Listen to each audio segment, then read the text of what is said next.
Toy Spot, we are having a look at the DC Collectibles Batman Arkham Knight, figure number 11, Manbat. Manbat, I thought was actually going to be coming out a little bit later, but sure enough, to my surprise and delight, I found this at my local comic book store. He's a little bit larger than some of the other figures, though really the size of the figure is about the same size, but it's really the wingspan that gives him the extra size width-wise. Comes to us from the Batman Arkham Knight banner. And spin around the back of the package. Other figures available from Series 3. Red Hood we've already had a look at. Azrael we've already had a look at. Professor Pig we've already had a look at. It's also sculpted down below by Gentle Giant Studios. Flip around the bottom of the package. You not only can head over to www.dccomics.com, but you can also head over to www.comicsshoplocator.com as well. Spot's going to take himself a break and get this opened up. When we come back, though, we're getting a better look at the DC Collectibles Batman Arkham Knights figure number 11, Manbat. There's more heading away, guys. Don't go anywhere. Stay tuned. Now that Manbat is out of packaging, let's get a better look at the figure. He comes with 0 accessories. Doesn't come with any accessories whatsoever. Basically, what you see is what you get. And what you get is an okay figure. It, granted, could have been a lot better. Granted, could have been a lot worse. But the figure is okay. It has a lot of interesting components to it, but I feel like the one disappointing aspect of it is his arms. And we'll get into that in a second, but first let's have a look at a very terrifying face of Manbat. Manbat is looking as if he's been off life support. He just came off and been some sort of horrible testing done to him. The face is shriekingly terrifying. Shriekingly in the sense that you can see that he's screaming. A very mutated looking character. Manbat is basically comprised of grays with a little bit of offsetting of colors in the red and pinks.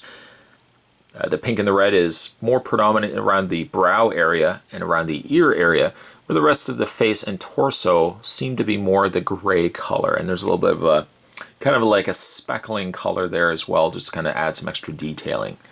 But the face is terrifying. That's a scary looking face. He also doesn't have any pupils to speak of. His eyeballs are completely dead white. Again, he's got the little breathing tube wrapped around his head. Carries around to the side, and actually just it sits loose. There's nothing really on the back of it. This feels like it's a little bit more of a brittle plastic, so be warned. But the figure is probably not for everybody. I guess if you're a fan of the Batman series of game characters, then you would want to pick yourself up Manbat. But for a kid, I don't know, this could be a little more of a scarier figure, I would say. He's also got these like little flaps of skin here on the arm area there, and also down on the leg area as well. All these little protrusions, these little extra extensions of all these little wired up areas that they've added to the front torso area. He's got some gashes also in his chest. Very loose looking skin too. From a standpoint of him transforming, yeah, I guess it could make sense that you've got areas where it'd be a little bit looser of skin, like the leg area and the arm area there. But even around the lower torso, you can see like all these just like shredded, torn, and just loose areas of skin all over the character. The back of the figure actually is not that much better. Some more gashes are prevalent here, and again, that spotting, speckling areas that I was telling you about. He's also got some taped up areas, perhaps intravenous, taped up areas there on his hands and wrists. He's also got himself a couple of actually medical bracelets on his other hand there as well.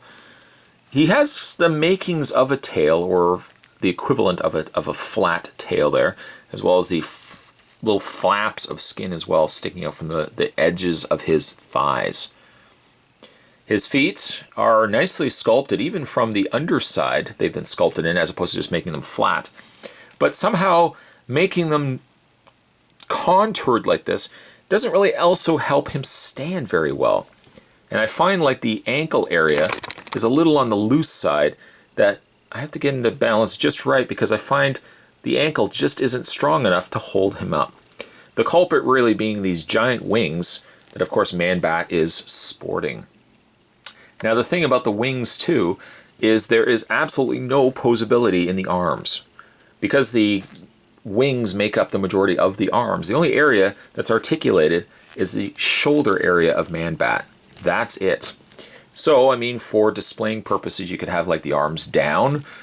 You could have, like, the arms up. But be forewarned, if you can have the arms up, it is going to cause a little more conflict getting him to stand. And again, I find, like, the ankles just are a little too weak to hold or support the weight. Sometimes I can get it. Other times he's toppled right over just out of the weight of the shoulder wings, or of the shoulders and the wings themselves. The wings are heavier. They are a pliable plastic, but surprisingly, they're not wire framed. I would have expected Manbat to have wire framed wings. I mean, it seems like that's always been a constant, that whenever you had a character that has wings, there tends to be usually a wire frame in there where you can manipulate the wings and kind of, I could have bent them in, but unfortunately they're just big chunks of rubbery plastic, so you can't really do too much with them, which is a big shame for me. When it comes to his posability, Manbat's head is limited. It is very limited. You can rotate the head left and right a little bit, and I can see why they kept the tube loose, so that it wouldn't be pulling anything if this was attached to something. But the head is very limited. The torso, well, it does have a crunch to it, but it's difficult because you try not to grab onto any of these little areas for the fear that you could rip them or break them off. But he does have the crunch. The legs do go forward, do go back, do go out, a swivel on the top of the thigh, a hinge in the knee, and again, that hinge, and might I also add, a pivot in the foot. The foot pivots quite a bit. A little piece of paint actually came off in the process there. So the figure is good. It's not great. And I feel one big culprit is the fact that because the wings are not really posable, you either have the wings up, but then you have to run the risk of the ankles getting a little too loose for your liking, or you unfortunately have to have the wings down. And I think for simply displaying purposes, I probably will end up just displaying the figure with the wings down. But as you can see there, the ankles get a little on the loose side, unfortunately. This was, Spot found this at his actual comic book store, his local comic book store. So if you guys are interested in picking this guy up for yourself, well, not necessarily check out my comic book store, but you can certainly check out your local comic book stores to find gems like this. Again, if you manage to pick up this figure, let me know maybe what you think of it down below. Whether do you feel it's a great figure, or does it have some of the limitations that Spot had mentioned in this video review. Today, though, we were having a look at Manbat. Good old Manbat. Could have been a little bit better. Guess it could have been a lot worse, but it's Manbat. As creepy and terrifying as that face is. Stay tuned, guys. Spot's going to have more videos heading your way. As always, thanks for watching, as you always do. I'll see you next time.